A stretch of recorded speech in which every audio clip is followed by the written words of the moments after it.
Assalamualaikum warahmatullahi wabarakatuh. Alhamdulillah wa syukrillah. Wassalatu wassalam ala rasulillah amma ba'du. Para pemirsa dan para pendengar yang ada di rumah dan di mana saja berada, termasuk seluruh anggota perguruan Hidayatul Indrali yang saya muliakan. Pertama-tama, patutlah kita bersyukur kehadirat Allah Subhanahu wa Ta'ala yang telah memberikan kesehatan, kekuatan, serta kesempatan kepada kita semua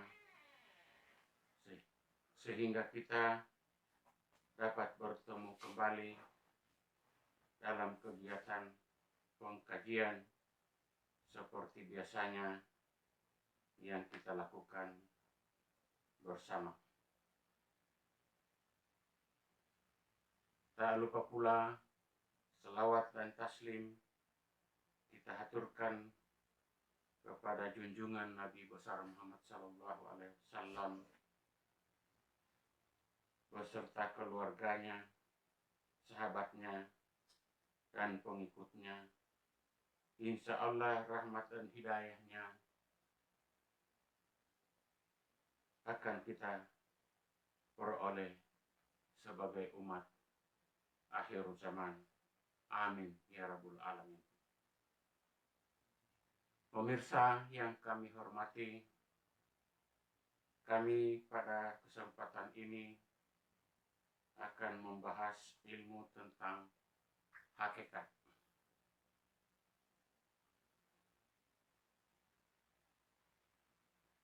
Sebelum saya menguraikan secara mendetail mengenai ilmu hakikat, saya akan membatasi topik pembahasan antara lain. Yang pertama, beberapa pengertian tentang hakikat. Yang kedua, pengertian secara etimologi tentang hakikat. Yang berikut beberapa kajian mengenai ilmu tentang hakikat. Yang ketiga, beberapa manfaat yang kita peroleh dalam mempelajari ilmu hakikat. Dan yang terakhir, yang keempat adalah kesimpulan.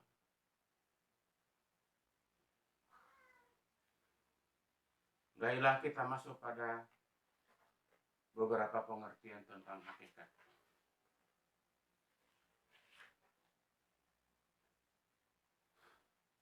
Yang pertama, pengertian ilmu hakikat menurut bahasa. Adapun hakikat merupakan kata benda yang berasal dari bahasa Arab, yaitu al-haq. Dalam bahasa Indonesia menjadi kata pokok, yaitu kata hak yang berarti milik ataupun kepunyaan, kebenaran, atau yang benar-benar ada.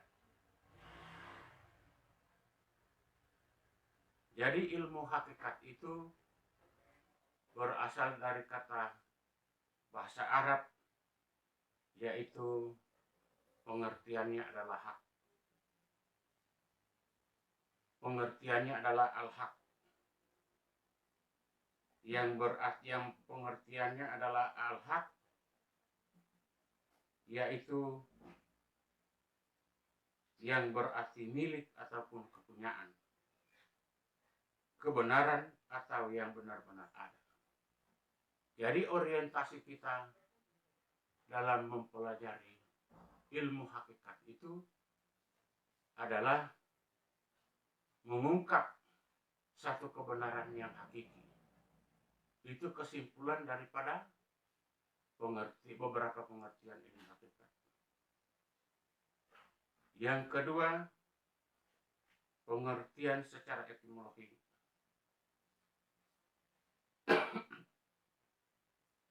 Pengertian secara etimologi berarti inti sesuatu, inti daripada segala sesuatu, atau sumber dari segala sesuatu. Jadi pengertian hakikat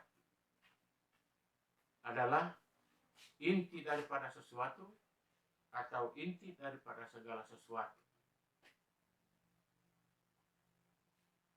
Jadi pada dasarnya kita mempelajari ilmu hakikat itu adalah mencari inti daripada sesuatu ataupun inti daripada segala sesuatu.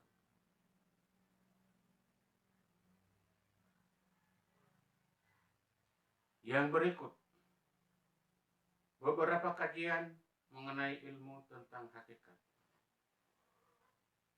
Yang pertama, kajian hakikat ditinjau menurut asal kejadian alam semesta.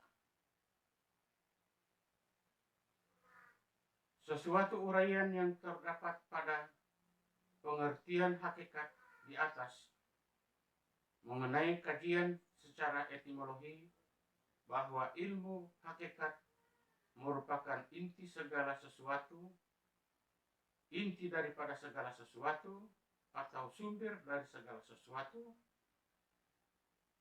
sudah makin jelas bahwa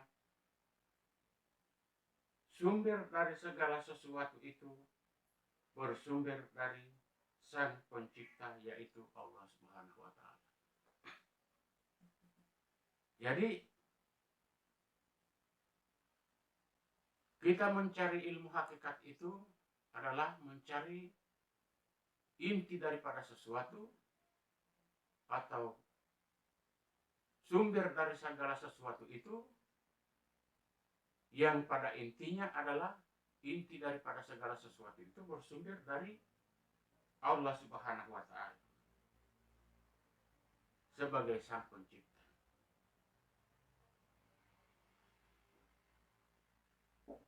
Pada dasarnya semua manusia percaya adanya sumber dari segala sesuatu itu adalah ada yang menciptakan, yang menjadi sumber keberadaan dari yang menciptakan segala sesuatu itu adalah dari Al-Quran, yang menjadi sumber keyakinan dari orang-orang yang mempunyai kepercayaan mengenai hal tersebut.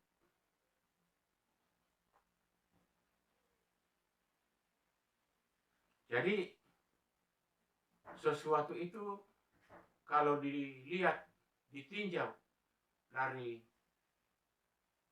segi kebenarannya, dari segi inti daripada sesuatu itu adalah semakin yakin kita bahwa sumber dari segala sesuatu itu diperjelas oleh Allah dengan firman-Nya dalam Al-Quran, yaitu surat Yunus ayat 3, yang artinya, sesungguhnya Tuhan kamu, dialah Allah yang menciptakan langit dan bumi dalam 6 masa, kemudian Dia bersemayam di atas arsy ataupun singgasananya.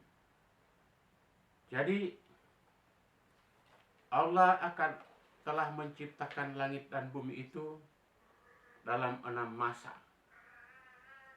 Setelah Allah menciptakan langit dan bumi itu dalam 6 masa, Allah bersemayam di dalam arsy yang singgasananya itu berada di atas arsy. Jadi keberadaan Allah itu cukup diyakini oleh seseorang, oleh kita semua, bahwa segala sesuatu itu diciptakan oleh Allah Subhanahu wa taala, dan setelah Allah Subhanahu wa taala itu setelah menciptakan, bersemayam di atas arsy atau di singgasananya. Jadi singgasana Allah itu tidak dapat diukur oleh seseorang, karena dia berada di atas arsy. Dan lebih diperjelas oleh Allah dengan firman-Nya dalam Al-Quran, surat Al-Anbiya ayat 30 yang berbunyi, awalam yaral lazina kafaru annas samawati wal arda kanata ratkan fapatahnahuma waja'alna minal ma'i kulli syai'in hayyin afala yu'minun. Artinya, dan apakah orang-orang kafir tidak mengetahui bahwa langit dan bumi keduanya dahulunya menyatu, kemudian kami pisahkan antara keduanya, dan kami jadikan segala sesuatu yang hidup berasal dari air, maka mengapa mereka tidak beriman? Jadi pernyataan Allah dalam firman-Nya itu bahwa segala sesuatu ataupun segala makhluk yang hidup itu diciptakan oleh Allah berasal dari air. Maka orang-orang yang tidak mempercayai perkataan Allah dalam Al-Quran itu, mereka tidak mengimaninya atau tidak mempercayainya.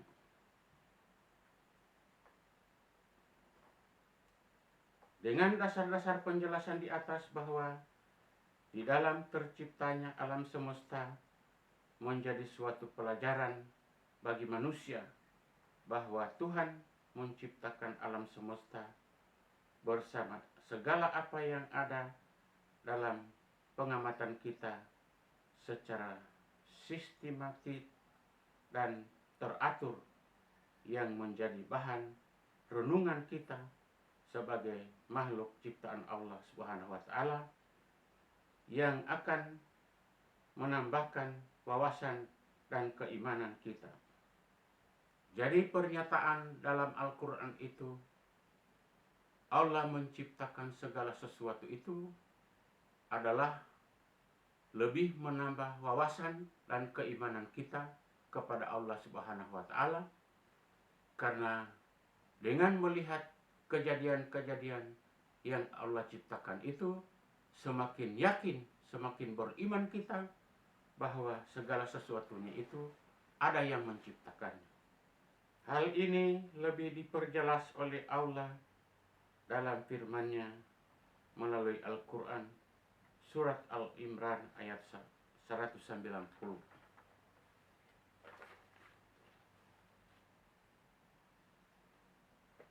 Inna fi halqis samawati wal ardi wahtilafil laili wan nahari la ayatin li ulil albab.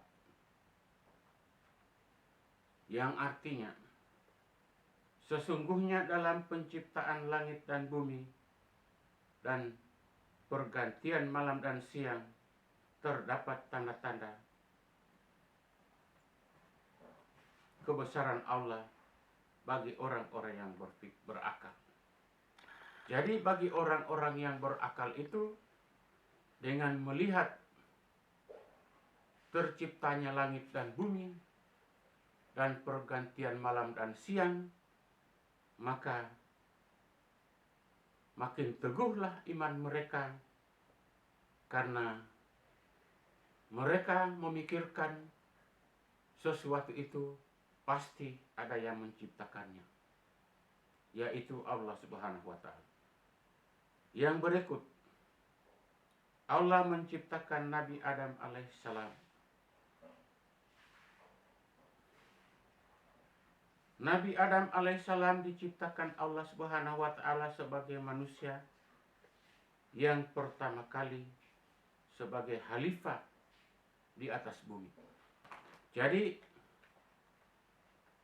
Allah Subhanahu wa Ta'ala itu menciptakan khalifah ataupun pemimpin yang dijadikan pemimpin yang mengatur segala macam yang diciptakan Allah sebelumnya, yaitu alam semesta dan isinya. Jadi alam semesta dan isinya itu yang menjadi khalifah itu adalah manusia yang diciptakan Allah yang pertama kali, yaitu Adam alaihissalatu wassalam. Adapun proses penciptaan Nabi Adam alaihissalam itu bermula dengan Allah menciptakan malaikat si Israel untuk mengambil sebagian dari tanah untuk membentuk wujud Nabi Adam. Dan setelah malaikat Israel mengambil beberapa macam tanah, maka mulailah proses pembentukan tubuh Adam secara sempurna, yang dimulai dari 9 rongga atau liang, 7 buah liang di kepala dan 2 buah liang di bawah badan, 7 buah liang di kepala, yaitu 2 liang mata, 2 liang telinga, 2 liang hidung, dan sebuah liang mulut. Yang 2 buah liang di bawah badan yaitu sebuah liang kemaluan dan sebuah liang jubur. Dijadikan pula 5 buah panca indera: mata, alat penglihatan; hidung, alat penciuman; telinga, alat pendengar; mulut, alat perasa; anggota tubuh lainnya seperti kulit, telapak tangan, yaitu untuk perasa halus, kasar, dan sebagainya.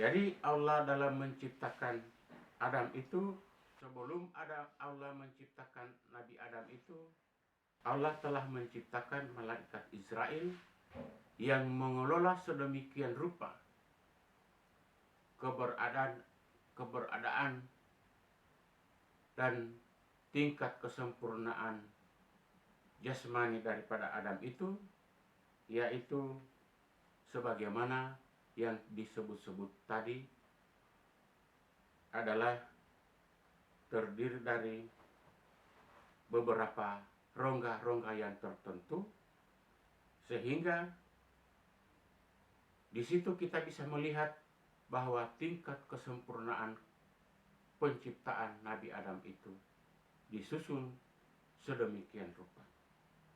Ketika Allah jadikan bentuk Adam yang sempurna dari tanah yang dicampuri dengan air tawar, air asin, angin, api, kemudian Allah resapkan nurul, haknya adalah dengan berbagai macam sifat. Jadi setelah diciptakan Nabi Adam itu secara sempurna, dilengkapi oleh Allah dengan berbagai macam sifat. Jadi dari sifat-sifat itu, itulah yang menjadi sifat manusia secara turun-temurun yang sampai kita miliki sekarang ini, yang dari sifat-sifat itu kita dapat memahami bahwa hakikat daripada keberadaan manusia itu sendiri sebagai apa, itulah yang bisa mengungkap keberadaan kita untuk memahami ilmu hakikat. Sesungguhnya tanah yang akan dijadikan bentuk Adam adalah tanah pilihan. Jadi tanah yang dijadikan bentuk Adam itu adalah tanah pilihan yang telah dipilih oleh malaikat Israel. Itu maksudnya yang telah dipilih oleh malaikat Israel, maka malaikat Jibril Israel itu yang mengatur dan mengontrol semua apa yang dibentuk, apa yang dibuat oleh Allah dari bentuk Nabi Adam itu yang secara sempurna. Maka sebelum dijadikan bentuk Adam yang sempurna, dicampuri dengan wangi-wangian dari nur sifat Allah. Jadi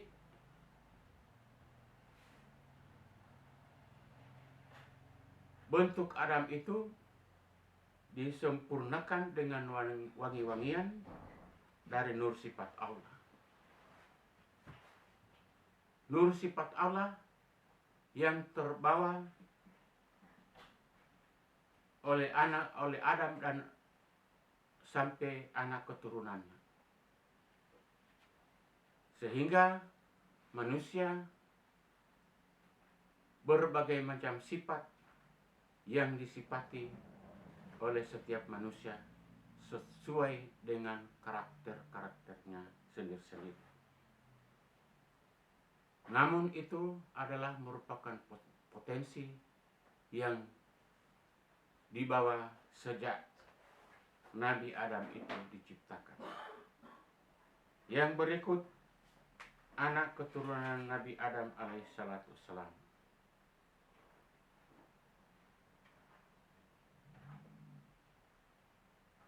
Alkisah setelah Nabi Adam diciptakan secara sempurna, dia berada di taman surga. Ketika itu ia dapat menikmati keindahan alam. Dia melihat 2 ekor burung hinggap di cabang sedang bercumbu-cumbuan. Jadi cikal bakal daripada penciptaan anak keturunan Adam itu, setelah Nabi Adam diciptakan secara sempurna, ditiupkan roh, disempurnakan dirinya, maka dia berada di dalam surga itu. Dia melihat 2 ekor burung yang sedang bercumbu-cumbuan. Maka disitulah ketika itu timbul pikiran di dalam hati dari Adam, alangkah senangnya jika aku mempunyai teman seperti burung itu. Jadi dengan keinginan dan kemauan daripada Nabi Adam menginginkan seorang teman, maka di situ Allah menciptakan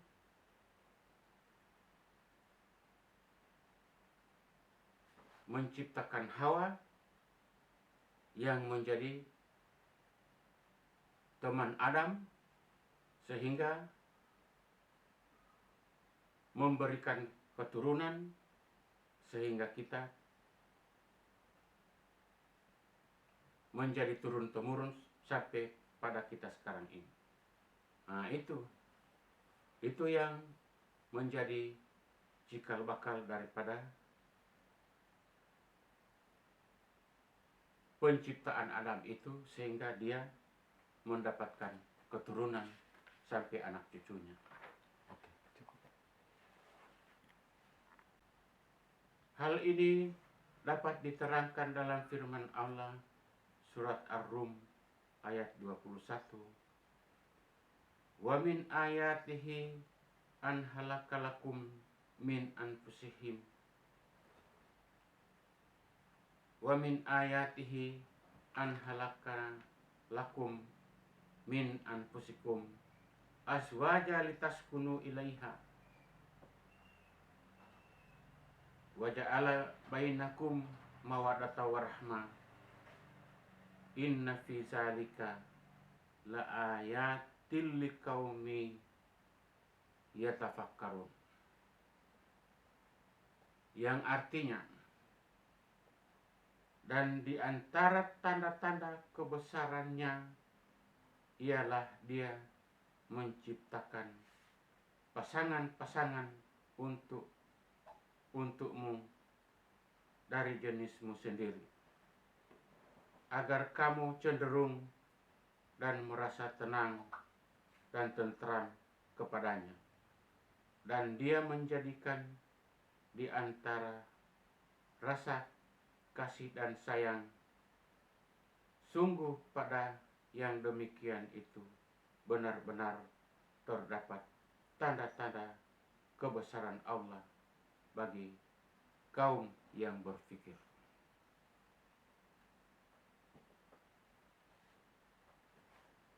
Jadi ayat ini lebih memperjelas kepada kita bahwa di antara tanda-tanda kebesaran Allah, jadi di antara tanda-tanda kebesaran Allah menciptakan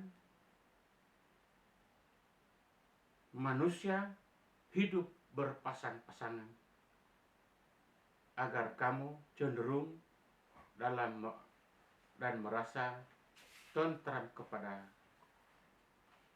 keberadaan itu.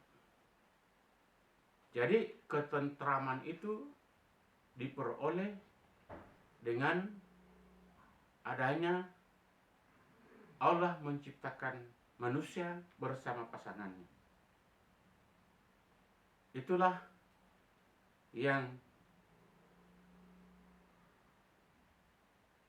ada pada kejadian Adam dan menjadi cikal bakal daripada keturunan-keturunannya. Yang berikut, asal kejadian dan riwayat Nur Muhammad. Adapun asal kejadian Nur Muhammad berasal dari Allah Zat yang Maha Kuasa dan mulia,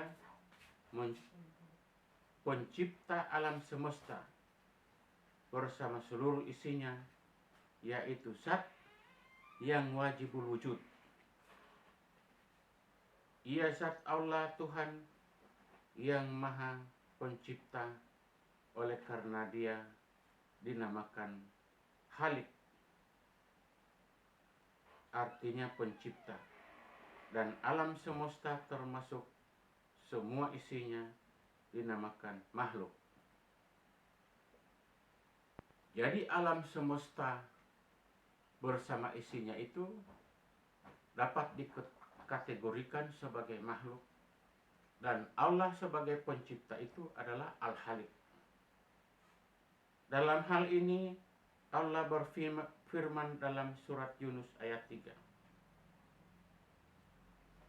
Inna rabbakumullahu allazi halakas samawati wal arda fi sittati ayyamin summa stawa 'alal arsy yudabbirul amra ma min syafi'i illa min ba'di isnihi zalikumullahu rabbakumu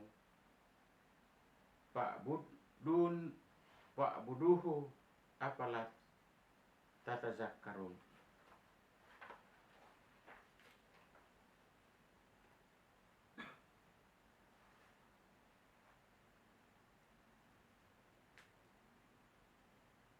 Oleh karena itu dalam pernyataan persaksian makhluk manusia dalam kalimat syahadat la ilaha illallah, artinya tiada Tuhan melainkan Allah,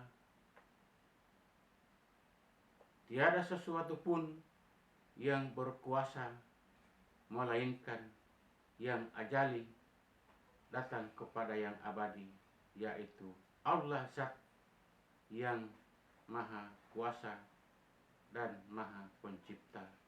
Maka dari asal hak kekuasaan Allah yang menciptakan Nur Muhammad, yang pada akhirnya menciptakan seorang nabi akhirul zaman untuk Allah, utusan Allah yang dijadikan Rasulullah Sallallahu Alaihi Wasallam sebagai rahmatan lil alamin.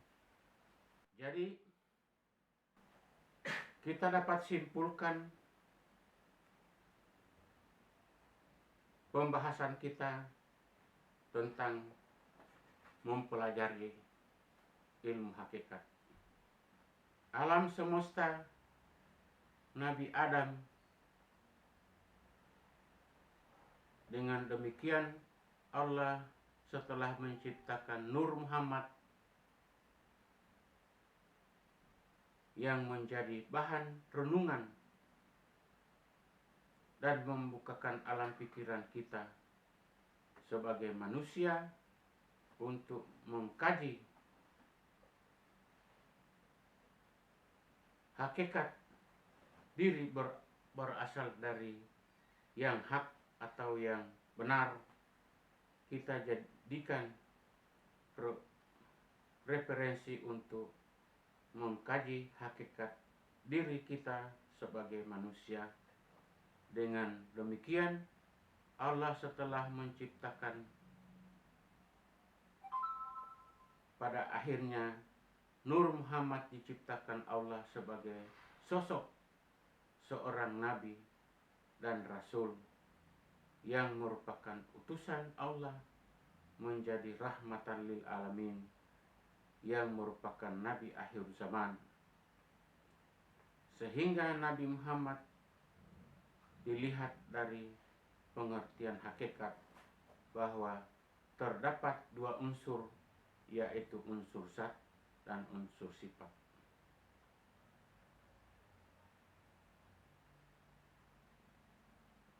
Jadi antara Allah dan Nabi Muhammad itu ada unsur zat dan unsur sifat, yang sifat yang dimiliki oleh Nabi Muhammad itu bersemayamlah zat Allah pada dirinya, karena Nabi Muhammad itu adalah orang, sosok atau orang yang tidak pernah melalaikan suatu perintah yang diberikan oleh Allah dan tidak pernah melalaikan hal-hal yang dilarang dan tidak dibolehkan oleh Allah Subhanahu wa taala. Maka terdapat dua unsur tersebut, yaitu unsur zat dan unsur sifat. Apabila kita memiliki sifat yang disifati oleh Rasulullah Sallallahu Alaihi Wasallam, maka kita menyadari bahwa bersemayamlah zat rahasia Allah yang ajali dengan kepada yang abadi, yang merupakan suatu hal yang dirahasiakan Allah kepada setiap insan ataupun setiap makhluk Allah yang merupakan inti daripada hakikat. Maka inilah hakikat yang sebenarnya yang tersembunyi pada suatu rahasia yang ada pada setiap diri manusia sebagai makhluk Allah yang diberikan akal pikiran yang akan memikirkan sesuatu kejadian yang telah diciptakan oleh Allah dari awal zaman sampai akhir zaman. Ditinjau dari segi hakikat yang sebenarnya pada diri manusia sebagai insan ciptaan Allah, ada sesuatu rahasia yang terselubung pada seseorang yang menghendaki seseorang itu harus mencarinya sebagaimana yang dijelaskan dalam firman Allah dalam Al-Quran surat Az-Zariyat ayat 21 yang berbunyi, wa fi anfusikum afala tubsirun, dan ada juga pada dirimu sendiri, maka apakah kamu tidak memperhatikannya? Jadi semakin jelas dengan memperhatikan penjelasan ayat tadi, makin jelas bahwa rahasia daripada ilmu hakikat itu adalah membuka tabir rahasia yang ada pada diri kita masing-masing, yaitu apabila kita selalu memperhatikannya, maka akan terbuka tabir rahasia Allah yang ada pada setiap manusia itu, dan dia akan mengetahui bahwa inti daripada ilmu hakikat itu sebenarnya apa. Apabila dapat dimengerti oleh seseorang suatu hal yang dijelaskan oleh ayat di atas, yaitu zat rahasia Allah adalah pada setiap diri seseorang, maka hal ini yang akan membuka hubungan antara manusia dengan Allah secara langsung, yang merupakan inti dari hakikat diri dari setiap manusia itu sendiri. Jadi kita dengan memperhatikan yang dijelaskan oleh Allah dalam surat Az-Zariyat ayat 21 tadi, maka Allah itu dirahasiakan pada setiap diri seseorang, yang apabila setiap manusia dapat membukakan rahasia itu, maka akan terbuka penglihatannya secara batiniah, dan akan terbuka tabir-tabir gaib yang akan muncul yang berasal dari zat Allah Subhanahu wa Ta'ala terhadap diri seseorang itu. Itu inti daripada hakikat yang sebenarnya, yaitu perpaduan antara zat dan sifat, perpaduan antara makhluk dan haliknya yang tidak dapat dipisah-pisahkan antara satu dengan yang lainnya, maka itu merupakan inti daripada hakikat. Barangkali demikian sekelumit ilmu hakikat yang dapat saya paparkan. Lebih kurangnya saya mohon maaf. Wabillahi taufiq wal hidayah. Wassalamualaikum warahmatullahi wabarakatuh.